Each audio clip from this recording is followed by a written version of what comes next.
संपूर्ण विश्वाला सुख शांती मानवता तथा दुःखमुक्तीचा आर्य संदेश देणारे विश्व शांतिदूत महाकारुणिक तथागत भगवान सम्यक संबुद्ध यांना त्रिवार अभिवादन करतो। तथागतांनी समग्र मानवजातीच्या दुःखमुक्तीसाठी उपदेशिलेला महान सद्धम्म अर्थात बौद्ध धम्म तथा या सद्धम्माचा अविरतपणे प्रचार आणि प्रसार करणारा तथागतांद्वारा स्थापित सदा पूजनीय भिक्खू संघ या पूजनीय भिक्खू संघाला त्रिवार अभिवादन करतो। ज्यांच्या अथांग अमर्याद त्याग प्रभावामुळे या भारतभूमीला बुद्धभूमीचे रूप पुन्हा एकदा प्राप्त झालं असे बौद्ध धम्माचे पुनरुद्धारक तुम्हा आम्हा सर्वांचे उद्धार करते प्रज्ञा सूर्य बोधिसत्व डॉक्टर बाबासाहेब आंबेडकर यांच्या समग्र धम्मक्रांतीमध्ये जीवनाच्या शेवटच्या श्वासापर्यंत समर्पित रहा। आजच्या या मंगलमय प्रसंगी संघरत्न बुद्धविहार मयूर पार्क औरंगाबाद या ठिकाणी उपस्थित आपण सर्व धम्म उपासक धम्म उपासिका आपल्या सर्वांच्या प्रती मी सर्वप्रथम अनंत मंगलकामना मंगलाशीष अर्पण करतो आणि आजच्या या वर्षावासकालीन धम्म देसनेला सुरुवात करतो। उपस्थितांनो, वर्षावासातील या वर्षावासकालीन प्रवचन मालिकेच्या अंतर्गत बौद्ध लेणींचा इतिहास आपला वारसा आणि जबाबदारी हा एक महत्त्वपूर्ण विषय सध्या आपण बघत आहोत, त्याचा अभ्यास करीत आहोत, चिंतन मनन करीत आहोत। कारण बौद्ध इतिहासामध्ये जे काही आपण आतापर्यंत मुद्दे बघितले त्या मुद्द्यांप्रमाणेच किंवा त्यापेक्षाही जास्त महत्त्वाचा हा आजचा विषय आहे, बौद्ध लेण्यांचा इतिहास। आणि यापूर्वी पण एक दोन धम्मदेसनेमध्ये आपण या बौद्ध लेण्या का तयार झाल्या, या बौद्ध लेण्यांचं महत्त्व काय आहे, या बौद्ध लेण्यांचं वैशिष्ट्य काय आहे, या थोडा बहुत आपण वरवरचा का होईना आपण अभ्यास करण्याचा प्रयत्न केला। कारण वास्तविक पाहता या लेण्यांचा जर बारकाईने जर अभ्यास करायचा असेल तर एक दोन दिवस नाही, पूर्ण जीवनभर जरी अभ्यास केला तरी जीवन संपून जाईल, पण अभ्यास संपणार नाही। इतक्या छोट्या छोट्या बारीक बारीक गोष्टी आहेत, अभ्यास करण्यासारख्या अगदी छोट्या छोट्या गोष्टी आहेत। या सर्व गोष्टी जर अभ्यास करायचं म्हटलं तर जीवनसुद्धा कमी पडेल। एवढा मोठा हा बौद्ध लेण्यांचा प्रचंड असा मोठा इतिहास आहे, त्याची वैशिष्ट्ये आहेत, त्याचं महत्त्व आहे। आणि आपण तर बौद्ध लोक आहोतच, बाबासाहेबांमुळे आपण सगळे बौद्ध झालो, त्यामुळे बौद्ध म्हणून जीवन जगत असताना आपल्या पण काही जबाबदाऱ्या आहेत, आपल्या पण काही कर्तव्य आहेत, त्या जबाबदाऱ्याची सुद्धा जाण असली पाहिजे। जसं बौद्ध लेण्यांचं जतन झालं पाहिजे, आहे की नाही? कारण आपला वारसा आहे ना, तो हे आपला वारसा आहे। या बौद्ध लेण्यांचं जतन झालं पाहिजे, रक्षण झालं पाहिजे, या बौद्ध लेण्यांचा पर्यटकीय दृष्टीने विकास झाला पाहिजे। ते हे सगळे मुद्दे जे आहेत फार महत्त्वाचे आहेत। त्यामुळे आपण आपल्या या वर्षावासकालीन प्रवचन मालिकेच्या अंतर्गत हा विषय आपण घेतलेला आहे। आणि सर्वात महत्त्वाचं म्हणजे तुमच्यासाठी, आता तुम्ही सगळे औरंगाबादमध्ये राहता आणि औरंगाबादला लेण्यांचं शहर असं म्हणतात, लेण्यांचं शहर। अहो, सगळ्या जगातून लोक अजिंठा लेणी पाहायला येतात, हे वेरूळची लेणी पाहायला येतात, सगळ्या जगातले लोक, सगळ्या जगातले लोक।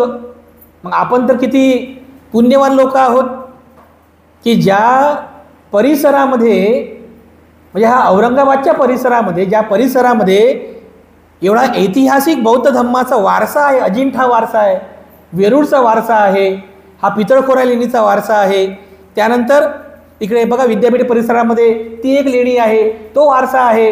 आणखीन बघा आणखीन एक दुर्लक्षित लेणी आहे तिकडे आपलं सिल्लोडच्या थोडं पुढे गेलो आपण की अंबारी नावाचं गाव आहे, अंभई नावाचं गाव आहे. तर त्या भागात सुद्धा एक छोटीशी लेणी सापडलेली आहे. बऱ्याचशा लोकांना ती पण लेणी माहीत नाही. म्हणजे तिथे पण एक लेणी आहे, लोकांना माहीत नाही, कारण दुर्लक्षित लेणी आहे. त्या लेणीकडे सगळ्यात दुर्लक्ष झालेलं आहे आणि दुर्लक्ष झाल्यामुळे त्या लेणीबद्दल जी जागृती व्हायला पाहिजे ती अजूनपर्यंत जागृती झालेली नाही. त्यामुळे आपण फार पुण्यवान आहोत की आपण अशा या लेण्यांच्या राजधानीमध्ये राहतो. वास्तविक पाहता मी मागे पण तुम्हाला बोललो की पूर्ण भारतभरामध्ये अशा जवळपास 1200 लेण्यांचं खोदकाम झालेलं आहे. लेण्यांचं कधी बांधकाम होत नसते, लेण्यांचं हे खोदकाम होत असतं. म्हणजे खोदून असं घन किंवा हातोडी आणि हातात छन्नी घेऊन असं खोदत खोदत खोदत खोदत तो पहाड आहे, त्या पहाडाला असं वरून खोदत खोदत खोदत खोदत खाली यायचं आणि पुन्हा खोदत खोदत असं बाहेरून असं आतमध्ये जायचं, हळूहळू हळूहळू असं खोदत खोदत खोदत आतपर्यंत जायचं. मग हॉल तयार करायचा, कॉलम तयार करायचे, मूर्ती तयार करायची, रूम्स तयार करायचे, सगळं अशा पद्धतीने. तर अशा पद्धतीने पूर्ण भारतभरामध्ये जवळपास 1200 लेण्या आहेत. 1200. या 1200 लेण्यांपैकी 700 ते 800 लेण्या ह्या एकट्या महाराष्ट्रामध्ये आहेत.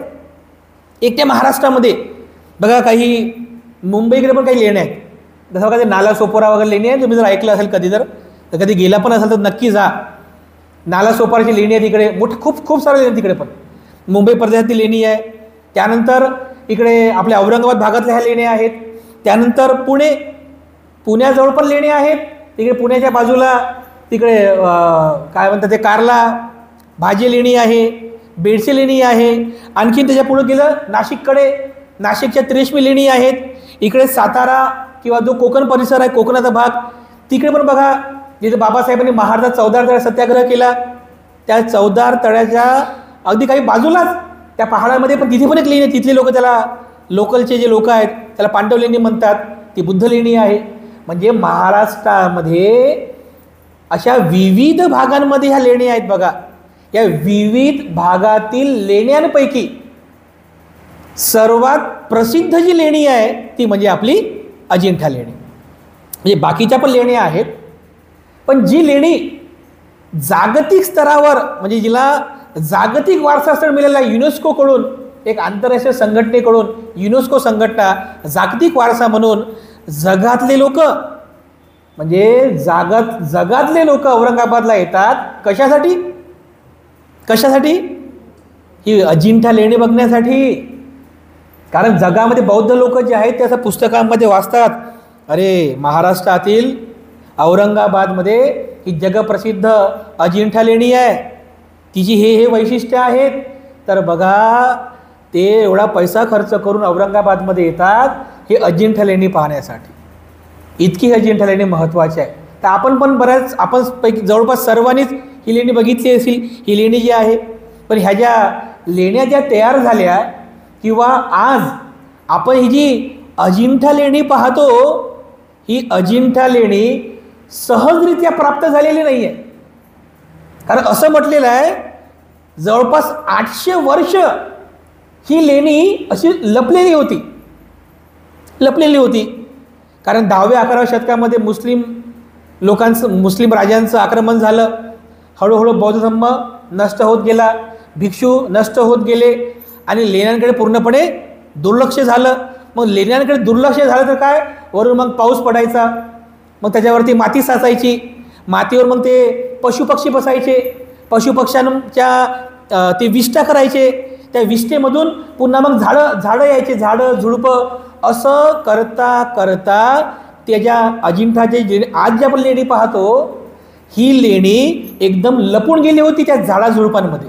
एकदम लपून गेली होती, एकदम लपलेली होती त्या झाडाझुडपांमध्ये किंवा त्या पहाडाच्या आतमध्ये लेणी आहे हे कोणाच्या लक्षात पण येत नव्हतं.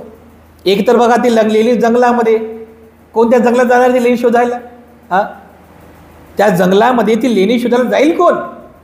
तर बघा, ब्रिटिशांच्या काळात एक ब्रिटिश अधिकारी होऊन गेला, त्याचं नाव आहे जॉन स्मिथ. जॉन स्मिथ नावाचा एक म्हणजे मद्रास कॅन्टोन्मेंटमधला जो त्याची इकडे ट्रान्सफर झाली सिल्लोड साईडला. तर हा असं म्हणतात, हा जो इंग्रज अधिकारी आहे जॉन स्मिथ, हातामध्ये बंदूक घेऊन म्हणजे हरणाची शिकार करण्यासाठी तो निघाला जंगलात, त्या अजिंठ्याच्या जंगलामध्ये. आणि एका हरणाचा पाठलाग करता करता तो पार एकदम त्या जंगलाच्या आतपर्यंत निघून गेला पहाडावरती. तर तिथे गेल्यानंतर तिथं इथे एक पॉईंट आहे, त्याला आज व्ह्यू पॉईंट म्हणतात. बऱ्याचशा लोकांना ते पण माहीत नाही व्ह्यू पॉईंट, की जिथून अजिंठा लेणीचा शोध लागला तो व्ह्यू पॉईंट अजून त्या ठिकाणी आहे. घाटाच्या अलीकडचा एक रस्ता जातो इकडे व्ह्यू पॉईंटकडे बघा. असं मेन रोडपासून साधारणतः 6 ते 7 किलोमीटरचा आतमध्ये गेल्यानंतर तो व्ह्यू पॉईंट त्या ठिकाणी आहे. त्या जागी तो गेला. तिथे गेल्यानंतर आजची जी अजिंठा लेणी आहे, या अजिंठा लेणीची जी 10व्या क्रमांकाची लेणी आहे, त्या लेणी त्या 10व्या क्रमांकाच्या लेणीला असं समोर असं गेट बनवलेलं आहे बघा. सुंदर असं गेट आहे. आपल्या विहारावरती कसं गेट केलेलं आहे आपण, हे अजिंठा गेटमध्ये त्याला हा जो गेट बनवला आपण प्रवेशद्वार, याला अजिंठा गेट किंवा अजिंठाचं प्रवेशद्वार म्हणतात. असं पिंपळाच्या पानाच्या आकाराचं बघा, पिंपळाचं पान जसं असते ना त्याप्रमाणे. तर त्याने तेवढ्यावरून त्याने त्या लेणी क्रमांक 10चं जे समोरचं जे प्रवेशद्वार आहे, त्या प्रवेशद्वाराचा वरचा भाग त्याला दिसला, वरचा भाग डिझाईन केलेला. आणि त्याला असं वाटलं की अरे इथं काहीतरी आहे. म्हणजे इथे जे डिझाईन दिसत आहे, हे जे कलाकुसर दिसत आहे, नक्की इथे काहीतरी आहे. तर तो दिवस होता बघा 18 एप्रिल 1819चा, ज्या दिवशी त्याने अजिंठा लेणीचा शोध लावला. 18 एप्रिल 1819 मध्ये तर त्याने तो शोध लावला. तो खाली उतरल्यानंतर बरोबर त्या लेणीपर्यंत गेला. तिथे गेल्यानंतर जेव्हा त्याने बघितलं, ते थोडी माती वगैरे साफ केली, ते झाडं झुडपं सगळं साफ केलं, तेव्हा त्याला समजलं की अरे हा फक्त पहाड नाही आहे, अरे ह्याच्यामध्ये तर ही लेणी आहे. ही लेणी आहे. कधीतरी कोणत्या तरी काळामध्ये आपल्या पूर्वजांनी म्हणजे इथल्या पूर्वजांनी अरे ही लेणी तर कोरली, अरे हा एवढा मोठा वारसा आहे, हेरिटेज आहे. तेव्हा त्याने तो शोध लावला आणि मनामध्ये संकल्प केला की याचं उत्खनन झालं पाहिजे, कारण वारसा आहे ना, याचं उत्खनन झालं पाहिजे. तर त्याने ब्रिटिश अधिकाऱ्यांशी संपर्क करून, त्यांच्याशी चर्चा विनिमय करून, काही ब्रिटिश अधिकाऱ्यांच्या किंवा काही त्यांच्या सहकार्यातून मग त्या ठिकाणी त्या अजिंठा लेणीला म्हणजे स्वच्छ करण्याचं किंवा त्याला उजेडामध्ये आणण्याचं काम सुरू झालं. अगोदर वरचे जे काही झाडं झुडपं होते ते स्वच्छ केले. त्याच्यानंतर त्याच्यावर जी माती साचलेली होती त्या पहाडावर, ती पूर्ण माती स्वच्छ केली. हळूहळू सगळं माती, पहाड, ते झाडं झुडपं, ती घाण, ते सगळं स्वच्छ केलं. तर सगळं काही स्वच्छ केल्यानंतर तेव्हा त्यांना त्या पहाडामध्ये कोरलेल्या 30 लेण्या सापडल्या. 30 लेण्या. किती? अजिंठ्यामध्ये एकूण किती लेण्या आहेत? 30 लेण्या आहेत. त्याने जो जेव्हा सगळं साफ केलं, स्वच्छ केलं, तर 30 लेण्या त्याला सापडल्या. 30 लेण्या. आणि लेण्या सापडल्या, त्याने पुन्हा आतमध्ये प्रवेश केला. आतमध्ये पुन्हा सगळी घाण होती. ते कोणत्या प्राणी असतो बघा, ते चमकादळ म्हणतात. चमकादळ, तो वटवाघूळ ना, हिंदीमध्ये त्याला चमकादळ म्हणतात, वटवाघूळ आपल्या मराठी. तर त्या वटवाघळांनी घरटे तिथे बनवलेली होती. चिमण्यांचे, कावळ्यांचे किंवा इतर काही पशुपक्षींची घरटे, त्यांची घाण, तो अत्यंत विचित्र असा वास, त्या सगळ्या गोष्टींमुळं त्या अजिंठा लेणीच्या भिंतींवर जी चित्र रंगवलेली होती त्याचं अतोनात नुकसान झालं. काही चित्र ते एकदम खराब होऊन गेली पाण्यामुळं. पावसाचं पाणी झिरपून बघा आपल्या घरच्या पण भिंती कशा खराब होतात, त्या भिंती खराब झाल्या, त्याच्यावरची चित्र खराब झाली. ह्या सिलिंगवरती चित्र काढलेली आहे, ती चित्र पण खराब झाली. पण अशाही अवस्थेमध्ये त्याने अतिशय सूक्ष्म पद्धतीने त्या भिंती स्वच्छ केल्या, ते कॉलम स्वच्छ केले. आजच्या गर्भगृहामध्ये ती बुद्धमूर्ती धम्मचक्र प्रवर्तन मुद्रेतली ती स्वच्छ केली. आणि हा सगळा जो काही लेणी उत्खननाचा कार्यक्रम आहे, हा कार्यक्रम त्या ठिकाणी सुरू झाला बघा. तर अशा पद्धतीने 1819 पासून अजिंठा लेणीच्या उत्खननाला म्हणजे त्याला प्रकाशात आणण्याला सुरुवात झाली. म्हणजे मी मागे पण तुम्हाला बोललो होतो की ब्रिटिश अधिकाऱ्यांनी 150 वर्ष राज्य केलं असं आपण म्हणतो. केलं त्यांनी राज्य, परंतु ब्रिटिश काळामध्ये अशा काही चांगल्या गोष्टी घडल्या, अशा काही चांगल्या गोष्टी घडल्या की त्याची प्रचिती आज आपल्याला येते बघा. आज यापैकी ही एक गोष्ट आहे, अजिंठा लेणीचा शोध लावणं, त्याचं जतन करणं, त्याचं रक्षण करणं. जर कदाचित त्यांनी जर शोधच लावला नसता, दुसरा जर शोध लावला असता, तर अजिंठ्याचं काहीतरी आज विचित्र दिसलं तुम्हाला, काहीतरी विटंबना झालेली दिसली असती, कुठेतरी काही एखादा देव दिसला असता, काहीतरी बुद्धमूर्ती विटंबना झालेली असती. सगळं इंग्रजांनी फक्त शोधच लावला नाही, त्याचा अभ्यास केला, भारतीय इतिहासाचा अभ्यास केला, त्याचं जतन केलं, त्याचं अनेक वर्षांपर्यंत रक्षण केलं. एवढंच काय, त्या भिंतींवरती चित्र होती ना, त्या चित्रांना म्हणजे काही काही चित्र खराब होती, तर एक कल्पना करून ते चित्र कागदावरती रंगवायची. ते चित्र कशी आहेत, ते चित्र कागदावरती रंगवायची म्हणून त्यांनी एका ब्रिटिश अधिकाऱ्याची नेमणूक केली 1844 मध्ये. त्याचं नाव होतं रॉबर्ट गिल. त्या रॉबर्ट गिलला ते काम देण्यात आलं की तुमचं एकच काम, अजिंठा लेणीत जायचं, दिवसभर बसायचं, हातामध्ये पेन, पेन्सिल, रंग, काड्या काय ते सगळं घेऊन कागदावरती ती चित्र कोरायची, म्हणजे चित्र रंगवायची. तर तो म्हणजे रॉबर्ट गिल त्या अधिकाऱ्यानं जवळपास 17 वर्ष ते काम केले. 17 वर्ष. ते असं एक ते कथा पण इथे बघा काही पुस्तकात सांगितलेली आहे की ते कोणते एका आदिवासी मुलीवरून त्याचं प्रेम पण जळलं म्हणतात, मग त्यांचं प्रेम तुटलं म्हणतात, मग त्याची तिथे समाधी पण आहे म्हणतात. आता मी काय समाधी ती बघितली नाही, पण लोक म्हणतात. तुम्ही कधी बघितलं असं माहीत नाही, पण तिथे लोक म्हणतात समाधी आहे म्हणून. हा तोच रॉबर्ट गिल आहे. आता काय खरं काय खोटं माहीत नाही.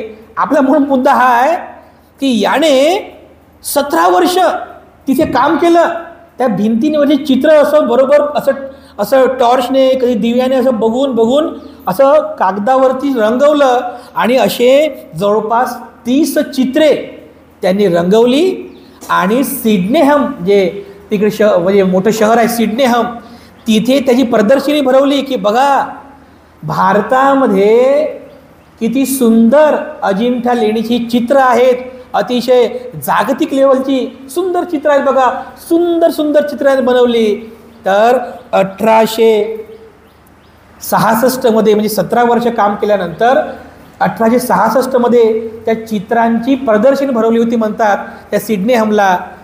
ते सगळे चित्र त्याने रंगवले, पण झालं असं की चुकून त्या प्रदर्शनीला आग लागली आणि त्या आगीमध्ये सगळे जे चित्र जे रंगवले होते त्या काळात ते सगळे चित्र भस्मसात झाले.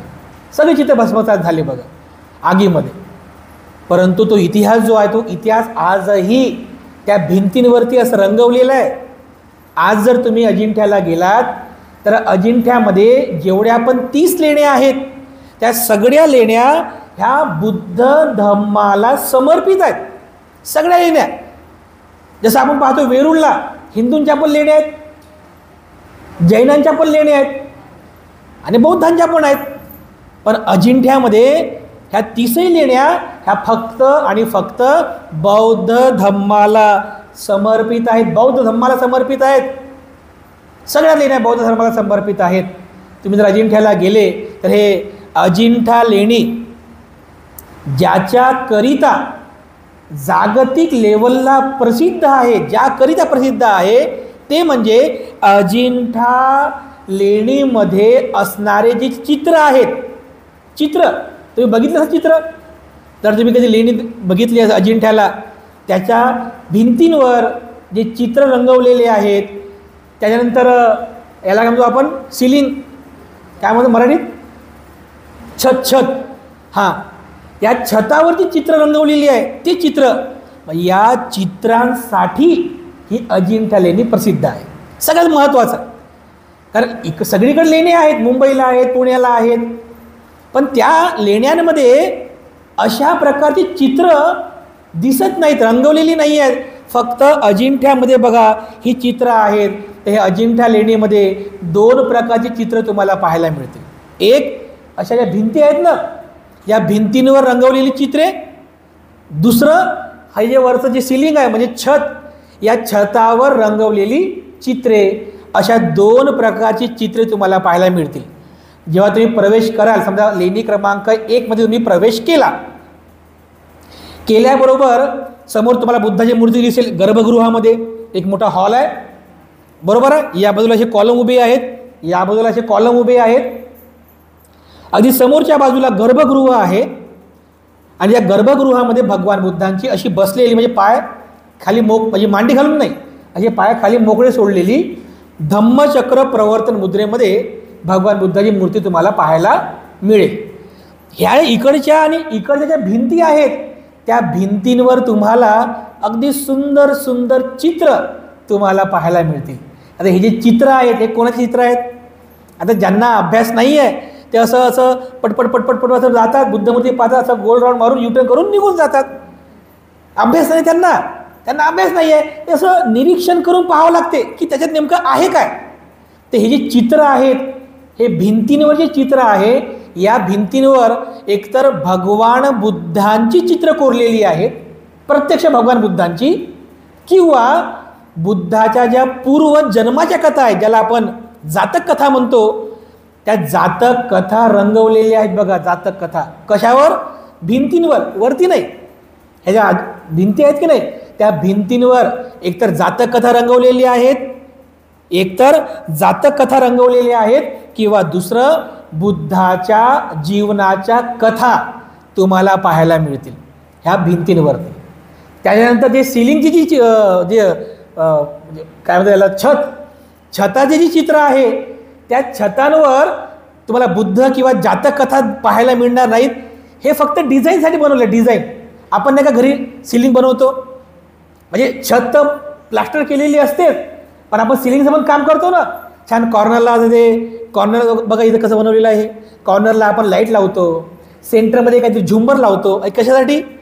म्हणजे छत चांगलं दिसावं आपल्याला. जे छत आहे ते चांगलं दिसलं पाहिजे. तर म्हणून त्या काळातल्या चित्रकारांनी बघा त्या भिंती, त्या वरच्या ज्या भिंती आहेत त्या सिलिंगच्या, त्या भिंतींवर रंगवल्या. आणि तुम्ही जर निरीक्षण कराल ना, असं टॉर्च लावून निरीक्षण करायचं चित्रांचं, तुम्हाला बैल, हरिण, सिंह, गाय, ढोरं, त्याच्यानंतर मांजर, कुत्रे, कमळाचं फूल, विविध प्रकारचे झाडं, झुडपं, देवता लोक त्या काळातल्या शिल्पकारांनी, चित्रकारांनी रंगवलेली आहेत. एका लेणीचं छत तर असं आहे, म्हणजे छत एकच आहे, पण तुम्ही असं पाहाल ना तर तुम्हाला असं वाटेल की ते छत असं हालत आहे, ते असं हालत, असं अप अँड डाऊन होतं असं वाटते. ते हालत नाही ते, पण त्यांनी त्या पद्धतीने बनवलं ते, म्हणजे असं तर बरं का ते छत बनवलेलं आहे, असं बनवलेलं आहे. एका ठिकाणी तर लेणी क्रमांक 1 मध्येच, आता एक्झॅक्टली तुम्हाला ते लोकेशन सांगू शकत नाही मी, असं प्रवेश केल्याबरोबर उजव्या हाता साईडला असं छतावरती एक बैलाचं चित्र रंगवलेलं, बैलाचं. पण त्या बैलाचं चित्र इतकं सुंदर आहे, तुम्ही जर इथून त्या बैलाला बघाल ना तर इथं तुम्हाला असं वाटेल की तो बैल तुम्हालाच पाहत आहे. तुम्ही थोडं फिरून तिकडे गेले, तिथूनच तुम्ही बघितलं त्या बैलाला, असं वाटेल की तो बैल तुम्हालाच पाहत आहे. तुम्ही तिथून फिरून इकडे गेले, पुन्हा बघितलं की तुम्हाला असं वाटेल की तो बैल मलाच पाहत आहे. म्हणजे 3D, तो 3D इफेक्ट आहे बघा, 3D इफेक्ट. एका ठिकाणी तर असं चित्र आहे की 4 हरणं आहेत पण डोकं एकच आहे. म्हणजे धड जे आहे, शरीर जे आहे, शरीर 4 आहेत, 4 हरणं आहेत, पण जे डोक्याचा जो भाग आहे हा एकच आहे. म्हणजे त्या काळातल्या शिल्पकारांनी आणि चित्रकारांनी रंगवलेली आणि कोरलेली ही जी सुंदर सुंदर चित्रे आहेत, आज पण आपल्याला त्या ठिकाणी पाहायला मिळतात बघा. आणि या सगळ्या लेण्या ज्या आहेत, ह्या लेण्या आता काल परवाच्या नाही आहेत. या लेण्या जवळपास 2000 वर्ष जुन्या आहेत. आजपासून 2000 वर्ष जुन्या. काही लेण्या ज्या आहेत ह्या 2000 वर्ष जुन्या आहेत. आणि काही लेण्या ह्या साधारणतः 1400 ते 1500 वर्ष जुन्या आहेत. त्याच्यामध्ये आजही बघा 1500 वर्षांच्या नंतर आपली घरं आपण प्लास्टर करतो भिंतीला, तर जास्तीत जास्त तो बिल्डर पण म्हणते की 100 वर्षाची गॅरंटी देतो म्हणून तुम्ही. कलरची कलर काही काही लोक दर दिवाळीला कलर मारतात, पुन्हा वर्षभर तो कलर फिका होऊन जातो, होतो की नाही. 1500 वर्ष जुनी ही चित्र, किती 1500 वर्ष जुनी ही चित्र आजही तेवढेच सतेज वाटतात बघा. त्याच्यातला रंग अजूनही असं रंगीत वाटतो बघा, बिलकुल फिका झालेला नाही आहे. तुम्ही हे कधी दिसेल तुम्हाला, जेव्हा तुम्ही असं निरीक्षण करून बघाल तेव्हा. निरीक्षण करून बघाल तेव्हा. सहज असं डोळे फिरवले चाललं आपलं तर काही समजणार नाही, तुमच्या काही लक्षात पण नाही येणार. ते तुम्हाला त्याचं निरीक्षण करावं लागेल. त्याच्यामध्ये त्यांनी कसं केलं, तर असं म्हणजे त्यांनी कसं केलं असेल ते, तर अगोदर त्यांनी ह्याच्या भिंती आहेत, त्या भिंतीला हतोडी आणि छन्नीनं असे त्याला ओबोडधोबोड केलं, म्हणजे खडबडीत केले, खडबडीत. बघा प्लास्टर करणारा व्यक्ती काय करतो अगोदर, काय करतो अगोदर, त्या भिंतीला असं ओबोडधोबोड करतो ना, असे गड्डे गड्डे गड्डे असे करतो ना. कशासाठी, की त्याच्यावर जे आपण प्लास्टर मारतो ना त्याचं फिट बसते बघा. अशी जर प्लेन भिंत असेल, याच्यावर किती प्लास्टर मारा, ते प्लास्टर पकडून ठेवत नाही. तर त्यावेळेसच्या शिल्पकारांनी अगोदर हातात छन्नी आणि हतोडी घेऊन त्या सगळ्या भिंतीनं असं ओबडधोबड केलं, असे गड्डे करून छोटे छोटे छोटे छोटे त्याला असं उबडखाबड केलं. आणि त्याच्यावर मग त्याने प्लास्टर लावलं. तर प्लास्टर कसं, आजच्यासारखं सिमेंट नव्हतं त्यावेळेस, अंबुजा सिमेंट, अल्ट्राटेक सिमेंट, असं सिमेंट नव्हतं. तर त्यांनी 1500 वर्षा अगोदर काय वापरलं असेल त्या भिंतीला प्लास्टर करण्यासाठी, तर सांगितलेलं आहे बारीक रेती चाललेली. समोरच नदी होईल, ते वाघूर समोरच आहे, तर नदीच्या किनाऱ्यावरची रेती, बारीक रेती, गाईचं किंवा म्हशीचं शेण, त्यानंतर नैसर्गिक डिंक. डिंक समजतं तुम्हाला, म्हणजे चिपकवण्यासाठी वापरतात बघा डिंक, नैसर्गिक डिंक, गवताचे बारीक तंतू, त्यानंतर तांदळाचा तूस. तूस म्हणजे समजतं तुम्हाला, किस, म्हणजे एकदम असे छोटे छोटे असतात बघा, ते छोटे छोटे एकदम पावडरसारखे, पावडर पण नाही, एकदम बारीक बारीक असतात, तांदळाचे तूस असे म्हणतात, तांदळाची तूस. त्यानंतर नैसर्गिक चुना, नैसर्गिक चुना, आणि अशा काही विशिष्ट पाला पाचोळा पानं यांचा रस तयार करून त्याचा तो माल तयार करून हे सगळे पदार्थ एका ठिकाणी मिक्स करायचे आणि मग त्याचं करायचं प्लास्टर. आणि मग ते प्लास्टर असं भिंतीला मारायचं आणि मग ते भिंत पूर्ण अशी प्लेन करायची बघा, पूर्ण प्लेन. तर आज पण बघा गावाकडच्या माऊल्या गाईच्या शेणानं भिंती रंगवतात. तुम्ही शहरी लोक आहात पण गावाकडे जातो तुम्ही, अजूनही गावाकडच्या भिंतींवर हे सिमेंटचं प्लास्टर नाही दिसत. काय दिसते, शेण दिसते ना, गाईचं शेण. गाईचं शेण त्याचं काय म्हणतात त्याला सडा मारतात बघा सकाळी सकाळी, कारण त्या गाईच्या शेणामध्ये म्हणजे काय म्हणतात ती शक्ती आहे, ती शक्ती आहे, कारण ते नैसर्गिक आहे ना, ते हे नैसर्गिक आहे. आज पण बघा 1500 वर्षा अगोदर गाईचं शेण वापरून, म्हशीचं शेण वापरून आणि इतर काही सामग्री वापरून त्यांनी त्या भिंतीला अगोदर प्लास्टर केलं आणि प्लास्टर केल्यानंतर मग त्याच्यावरची चित्र रंगवली. आणि रंग पण कुठून आणायचे आता रंग, तर हे जे आपण निसर्गामध्ये पाहतो पानं, खोडं, काड्या, यापासून मिळालेला नैसर्गिक रंग की ज्याच्यामध्ये मिक्स नाही आहे, कोणतं मिश्रण नाही आहे, ते रंग जमा करायचे, त्या रंगाला मिक्स करायचं, त्याच्यामध्ये पुन्हा काही जडीबुटी टाकायची आणि मग त्या रंगाने ते चित्र त्याच्यावरती रंगवायचं. छोटे छोटे ब्रश वापरायचे, ब्रश छोटे छोटे ब्रश वापरून हे सर्व त्यांनी त्या भिंतींवरती बुद्धाचं चित्र रंगवलं, जातक कथा रंगवल्या. ह्या सगळ्या गोष्टी तिथं आपल्याला पाहायला मिळतात. जर तुम्ही अजिंठा लेणीमध्ये गेलात तर त्या ठिकाणी तुम्हाला सुंदर सुंदर असे भिंतींवर चित्र पाहायला मिळते. तुम्ही त्या लेणीमध्ये प्रवेश केल्या, म्हणजे 1 नंबरची लेणी, प्रवेश केल्याबरोबर म्हणजे जिथे भगवान बुद्धाची मूर्ती आहे त्याच्या बाजूच्या भिंतीवर अत्यंत सुप्रसिद्ध असं अजिंठा लेणीतील बोधिसत्व पद्मपाणीचं चित्र आहे. पद्मपाणी बघा, असं हातामध्ये असं कमळ घेऊन आहे बघा. तुम्ही काही पुस्तकांमध्ये वगैरे बघितलं असेल तर असं हातामध्ये कमळाचं फूल घेऊन त्याला म्हणतात बोधिसत्व पद्मपाणी. पद्म म्हणजे फूल, हातामध्ये फूल घेऊन आहे. या बाजूला बोधिसत्व पद्मपाणी आहे आणि या बाजूला बोधिसत्व वज्रपाणीचं चित्र आहे. इतकं सुंदर चित्र आहे ते. कदाचित तुम्ही लेणी बघितली पण त्या चित्राचं तुम्ही निरीक्षण केलं नाही, म्हणून तुम्हाला त्या चित्राचं वैशिष्ट्य कधी पाहायलाच मिळालं नाही. नेक्स्ट टाईम गेले तर ते बोधिसत्व पद्मपाणीचं चित्र बघा, निरीक्षण करून बघा. त्या कलाकाराने काय केलं, ह्याच्या भोवया असतात ना, या भोव्याची प्लकिंग केलेली आहे. तुमच्या भाषेत सांगतो, प्लकिंग करतात. 1500 वर्ष अगोदरची गोष्ट आहे. ह्या दोन्ही भोव्या जॉईंट आहेत. दोन्ही भोव्यांमध्ये कोणता गॅप नाही आहे. ह्या दोन्ही भोव्यांमध्ये कोणता गॅप नाही आहे. हे दोन्ही भोव्या जॉईंट केलेले आहेत.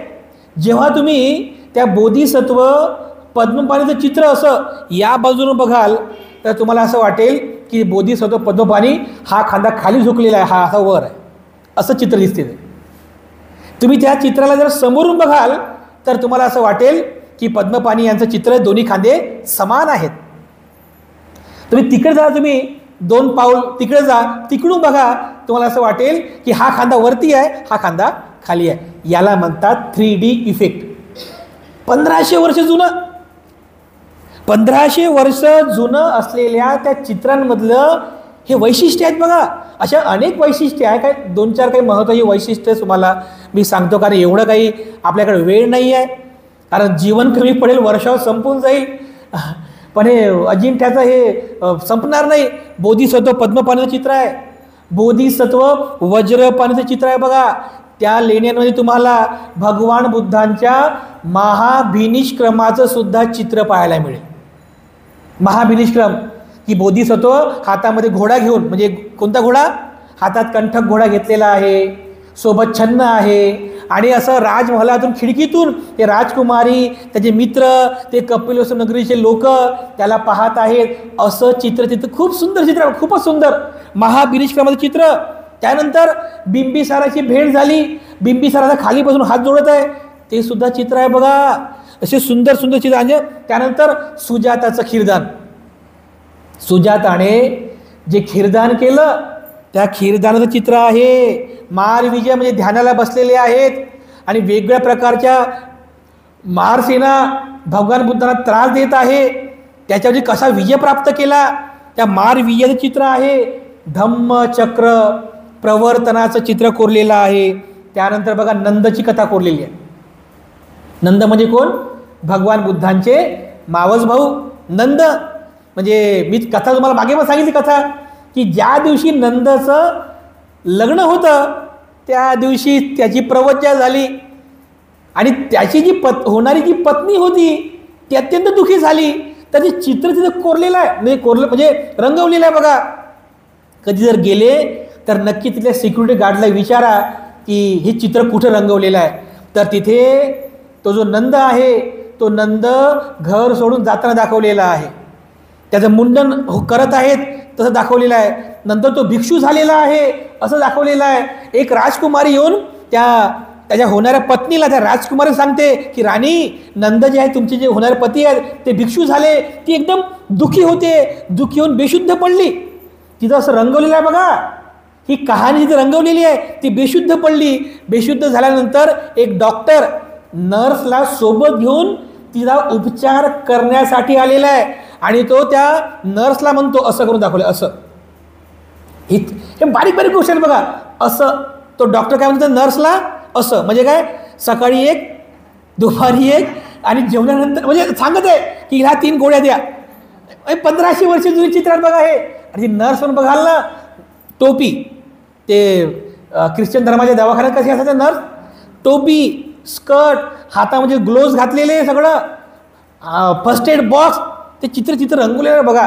ह्या बारीक सारीक ज्या गोष्टी आहेत, ह्या बारीक सारीक गोष्टी तिथे जाऊन निरीक्षण केल्यानंतरच आपल्याला समजतात बघा, असं सहज समजत नाही. ह्या लेणीमध्ये आणखीन बघा तिथे लेणी क्रमांक म्हणजे त्याच लेण्यांमध्ये विविध प्रकारच्या जातक कथा सुद्धा कोरलेल्या आहेत. जातक कथा, या जातक कथा पण आहेत. त्याच्यामध्ये एक जातक कथा आहे वानर जातक. वानर लेणी क्रमांक मला वाटते 1 किंवा 2 मध्ये आहे. ती भिंतींवरती आहे जातक कथा, भिंतींवर. त्याच्यामध्ये भगवान बुद्धाच्या पूर्वजन्माच्या कथा, ज्याला आपण जातक म्हणतो, त्या जातक कथा सुद्धा रंगवलेल्या आहे. तिथे कथा आहे वानरिंद जातक. वानरिंद म्हणजे एका जन्मामध्ये बोधिसत्व हे वानराच्या कुळात जन्मास येतात, वानर म्हणून. आणि ते वानर, त्या वानरांची जी सेना असते, त्या सेनेचे ते राजे असतात. पण तो जो वानर असतो, तो वानर म्हणजे बोधिसत्व वानर, तो फार मनाने फार दयाळू असतो, फार दयाळू असतो. तर एका राणीचे सैन्य त्याला पकडण्यासाठी येतात. तर राजा म्हणून हा काय करतो की सगळ्या आपल्या वानरांना म्हणतो, अरे वानरांनो, इथून निघायचं आपल्याला, चला लवकर, कारण राणीचे सैन्य आले आपल्याला पकडण्यासाठी. तर एका झाडावरून दुसऱ्या झाडावर जायचं असते. तर तो म्हणजे पलीकडे जाण्यासाठी आपल्या म्हणजे एका झाडाचे दुसऱ्या झाडाला हाताला पकडतो आणि स्वतःचा पूल तयार करतो आणि म्हणतो की माझ्या पाठीवरून तुम्ही जा, कारण खाली नदी आहे, माझ्या पाठीवरून तुम्ही जा. तर सगळे वानर जे असतात त्या बोधिसत्वाच्या पाठीवरून पलीकडच्या झाडावरती जातात. पण त्याच्यामध्ये त्या वानरामध्ये एक वानर असतो देवदत्त, एक वानर असतो देवदत्त. तर तो काय करतो, बोधिसत्वाच्या पाठीवर जातो आणि पाठीवर डान्स करतो. म्हणजे याची कंबर तुटली पाहिजे आणि ह्या नदीमध्ये पडला पाहिजे की जेणेकरून हा सैन्यांच्या हवाली झाला पाहिजे. डान्स करतो, म्हणजे डान्स म्हणजे उड्या मारतो. कमरेला त्रास होतो बघा, त्याची कंबर खूप दुखते बोधिसत्वाची. तो वानर नदीमध्ये खाली पडतो, नदीमध्ये पडतो आणि वाहत वाहत वाहत वाहत तो त्या सैन्यांच्या हवाली जातो बघा. तेव्हा सैन्य त्या वानराला राणीच्या समक्ष उभे करतात. तर त्या राणीला समजते की हा वानर जो आहे हा साधा सुद्धा वानर नाही आहे. हा वानर जो आहे हा साधा वानर, हा बोधिसत्व आहे, कोणतरी बोधिसत्व आहे. तर तुम्ही असं का केलं म्हणतात. तर तो वानर सांगतो राणीला की राणी, मी माझ्या सेनेचा राजा आहो आणि राजाचं पहिलं कर्तव्य असते की माझं प्राण गेला तरी चालेल, माझा प्राण गेला तरी चालेल, पण मी माझ्या लोकांचं रक्षण शेवटच्या श्वासापर्यंत केलं पाहिजे. आपली पारमिता पूर्ण केली. तर अशी ती एक जातक कथा बघा तिथे रंगवलेली आहे. जर कधी गेले तर नक्की ही जी जातक कथा आहे ना, वानरिंद जातक, ही कथा तिथे नक्की तुम्ही रंगवलेली आहे ती बघा. आणखीन एक जातक कथा रंगवलेली आहे हत्तीची. त्याला छडदंत जातक म्हटलं. छड म्हणजे 6, छड म्हणजे 6, दंत म्हणजे दात.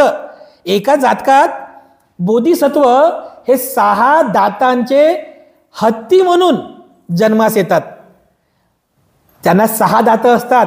तर राणी आदेश देते सैनिकांना की जा, त्या हत्तीचे दात मला पाहिजे, ते दात तोडून आणा. तर ते सैनिक जातात, त्या हत्तीला पकडतात आणि तो हत्ती मागे वळून पाहतो. तर आपल्या प्रजेला वाचवण्यासाठी स्वतःच दात तोडतो त्यांच्या हवाली. हे जातक कथा आहे बघा, तुम्ही नक्कीच जातक कथा वाचा. तर इथे पण सांगितलेलं आहे की राणी त्या हत्तीला असा हात जोडते, बोधिसत्व समोर हात जोडते बघा. ह्या काही जातक कथा आहेत. ह्या सगळ्या जातक कथा त्या अजिंठा लेणीच्या भिंतींवरती रंगवलेल्या आहेत. तर अशा प्रकारे अतिशय सुंदर सुंदर भगवान बुद्धांच्या जन्माच्या कथा, म्हणजे प्रत्यक्ष जीवनाच्या कथा, त्यांच्या पूर्वजन्माच्या जातक कथा त्या ठिकाणी आपल्याला पाहायला मिळतात. आणि आणखीन एक महत्त्वाचं, तुम्ही जर अजिंठ्याला गेले तर एकदम शेवटची लेणी क्रमांक 26, तसं 30 लेण्या आहेत. त्या पुढच्या लेणीवर जाता येते कारण वरती आहे, तिथे ते डेंजर आहे. शेवटची लेणी क्रमांक 26 बघा. तिथे आतमध्ये गेल्याबरोबर तुम्हाला असं महायानी चैत्यगृह पाहायला मिळेल. असं चैत्यगृह, आणि चैत्यगृहाच्या अगदी फ्रंटमध्ये भगवान बुद्धांची धम्मचक्र प्रवर्तन मुद्रेमध्ये मूर्ती आहे. सुंदर आहे बघा. आणि या बाजूला भगवान बुद्धांची महापरिनिर्वाण अवस्थेतील मूर्ती कोरलेली आहे. जवळपास 7.5 मीटर लांब. बुद्ध असं उजव्या हाताखाली म्हणजे आपल्या उजवा हातावर असं उजवा गाल ठेवून असे पाय लांब करून एकांगी झोपलेले आहेत आणि डावा हात आपल्या डाव्या मांडीवरती ठेवतात. भगवान बुद्ध हे महापरिनिर्वाणाला प्राप्त झालेले आहेत. अशा प्रकारे महापरिनिर्वाणाचा प्रसंग बघा तिथे कोरलेला आहे लेणी क्रमांक 26 मध्ये. त्या भगवान बुद्धाच्या डोक्यामुळं ती उशी जी असते ना ती उशी थोडी दबली, हे सुद्धा तिथे दाखवलेलं आहे. म्हणजे किती त्या कलाकारांनी किती बुद्धिमत्ता, किती बुद्धी चातुर्य आहे. ती उशी पण दबलेली आहे बघा. त्यानंतर भगवान बुद्धाच्या त्या खालच्या बाजूला आनंद दुःख व्यक्त करत आहेत. तिथे सुभद्र पण आहेत आणि वरच्या बाजूला देवता लोक असे हवेमध्ये उडत आहेत आणि भगवान बुद्धांचं म्हणजे फुलं अर्पण करून स्वागत करत आहेत. असे चित्र तिथे रंगवलेले आहे. तिथं आपल्याला असं प्रदक्षिणा सुद्धा आपल्याला करता येते बघा. खूप सुंदर अजिंठाची लेणी क्रमांक 26 त्या ठिकाणी पाहायला मिळते. तर ह्या अनेक गोष्टी आहेत, अनेक वैशिष्ट्ये आहेत. अजिंठा लेणीचा अभ्यास केवळ एका प्रवचनामधून होणार नाही, एका दिवसामध्ये होणार नाही. ज्याला खरंच अगदी बारीक बारीक गोष्टी जर अभ्यासायच्या असतील तर त्याला सर्व जीवन कमी पडेल एवढ्या वैशिष्ट्यांनी युक्त ही अजिंठाची लेणी आहे.